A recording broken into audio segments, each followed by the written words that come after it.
Good afternoon, Frank. Good afternoon, Professor Spooner. Uh, Given that everybody's talking about what happened in London yesterday afternoon, I don't see how we can avoid talking about that in our weekly discussion of globalization. The big question, of course, is does globalization bring more of this sort of thing? Or is globalization a process that is going to help us to what should I say, control these tendencies or prevent them happening? And it's a question that gets asked on and off, depending, and asked in different ways depending on what part of the world you're looking at. And I think it's an extremely important question. And I'm afraid I think that the problem is to a large extent, a problem of the way we see the world, because I think it's a social problem. And despite the fact that we've had social science for nearly 2 centuries now, social scientists don't really study the sort of thing that I think is producing this. The point is, and this takes us back to a lot of things we've talked about in our weekly discussions before, that everything around us is changing faster and faster. The reason it's changing faster and faster is that society is not what it used to be. Because of the accelerated population growth over the last century and a half in particular, more people, the society is denser, more people are interacting with each other, the arenas within which they routinely react with each other are getting larger and larger, and all this is terrific. However, it creates new problems that we've never seen before. 50 years ago, everybody knew where they fitted into society. Right. And now, an increasing number of people have no idea where they fit into society.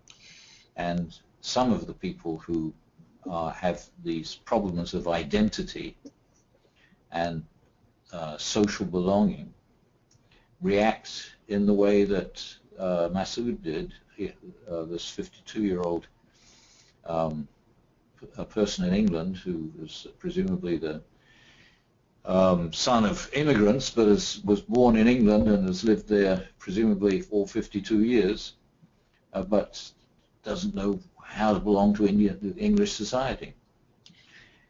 Well, it's interesting because we, I think rightfully so, tend to focus on people who lose their places, their identities, and take the easiest way to look at them. People who are either immigrants or are in immigrant families, even though they may have been born in the democracy that we're talking about. But there was an interesting study that was released today from Princeton University. The Washington Post covered it. I don't know if you saw it. It referred to the sea of despair that exists in the United States now amongst white people who only have high school educations, who no longer have the certitude of good jobs, can't obtain appropriate mortgages to buy the house that they want to live in, and are destined to a succession of employment really at fairly low levels, and how this produces generational offspring in the same kind of social status. And it was a very revealing article because they were quoting anecdotally from people in this sea of despair. And it was, as you might imagine, people living in trailer parks or in very scruffy kind of suburban areas with severe money problems, unable to purchase health insurance, being laid off from jobs, their children dropping out of high school in order to make ends meet. But they each and all had their iPhones. They each had their 55-inch wide color TVs. And many of them had leased SUVs in the driveway. And you can't help but read the article, which really the thrust of the article was that their life expectancy is severely diminishing. and they're just not living a long time because they're prone to obesity and to alcoholism and to drug abuse. And I couldn't help but read that going, I can remember in the 60s and 70s where the push was get a high school education. If you got a high school education, you'd be okay. You could get a job and fit in. That's not the case anymore. Those people have lost their identity, and they react now. That's partly the reason Trump is the president now. He appealed to those people. They grasped that identity that he was dangling in front of them. And it was right there under our nose, this large group of people that maybe 40 or 50 years ago would have been classified as America, and now they're on the outs. No, you're exactly right. I saw the headline. I've not read that article yet, but I've read other things that are similar to it. And this is, again, similar to things that we brought up before. Democracy isn't working the way it used to work, simply because people are feeling more and more that they're being left out. They're not content with the place in. 50 years ago, they had a place in society, even though it was not the place they would have liked to have, but they had a place in society. But now they're feeling that society is moving on without them, and I think that's what led to the Brexit decision in June. It's what led to the victory of Trump. It could lead to Le Pen. And it could lead to President Le Pen, and it could lead to what's it called, Pegida in Germany. Ah, yes. It didn't actually create anything like that in Holland. Mm-mm. So I don't know whether that's. I'd be willing to bet, and I have no evidence for this, but I would be willing to bet that the education levels of Dutch people as a whole proportionally might be significantly higher than those in the United States. I think you're right that the Netherlands, Holland is one of the best. Mm-hmm. Oh, by the way, that reminds me. You saw that Monday was a special day. How so? It was the International Happiness Day. I did see that. I saw those happy and beaming and radiant Norwegians. And you saw that of the 193 countries that are members of the United Nations, 1,000 people were interviewed in each country to see how happy they were. And the country that came out on top? Norway. And the next few countries? I don't know. All in the same region. They were all from the Nordic region? Finland. And the countries at the bottom were in Central Africa. And England was 19th on the list. And there was an article in The Guardian interviewing people about this, and they said, well, we were too embarrassed to say we were happy. Which some of my colleagues think is typical English attitude to the world. But I think that the basic problem is that inequality for a long time now has been understood as a significant international problem that's getting worse and worse under globalization.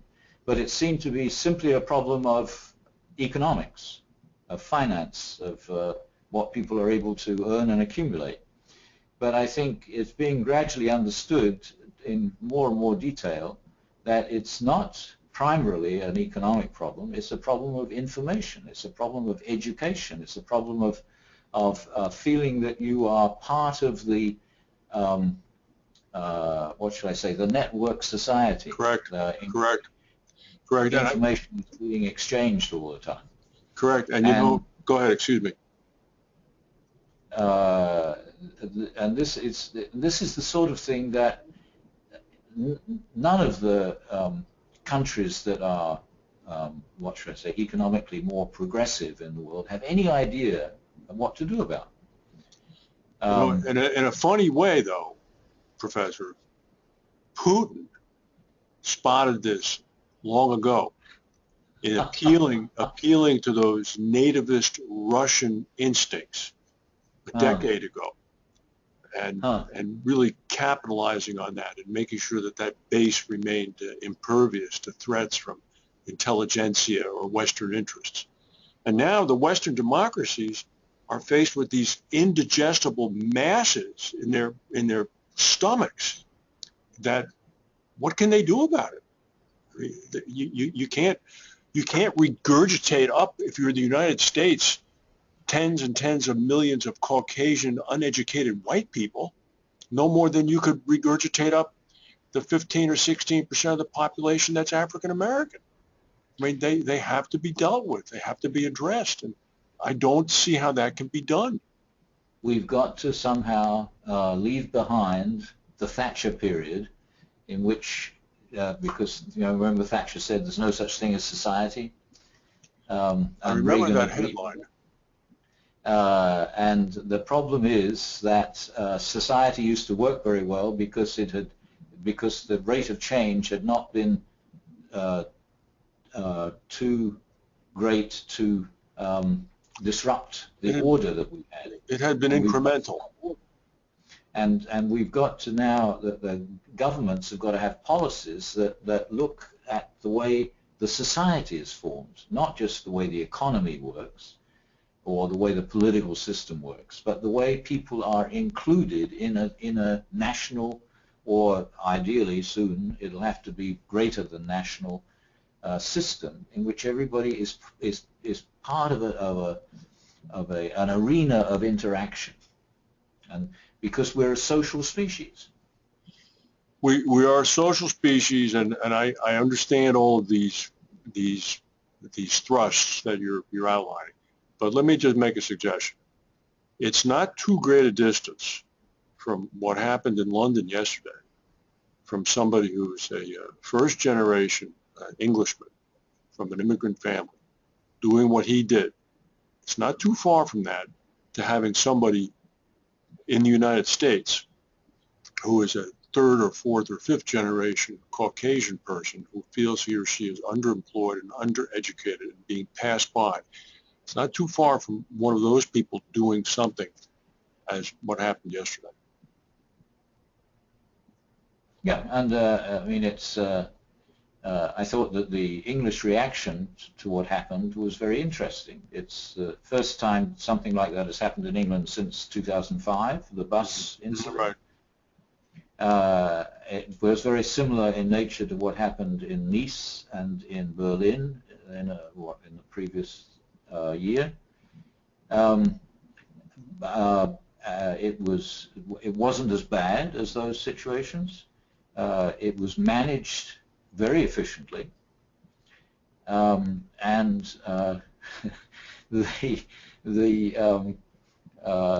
what was said about it afterwards was that everybody kept calm and carried on. Yes. The British stiff upper lip prevailed. I spoke to a number of people in London this morning, and two main thrusts came out of it. First is that we were overdue, and this was to be expected, and it was sort of a sigh of relief that it was as minor as it was, if you will. Fortunately, neither of us were involved. And the second thing was, depending upon the age of the person with whom I was speaking, was remembering back to the troubles with the IRA and the bombings, and sort of a shrug saying, this is nothing compared to what it used to be like in the 70s. So those were the responses. Okay, so.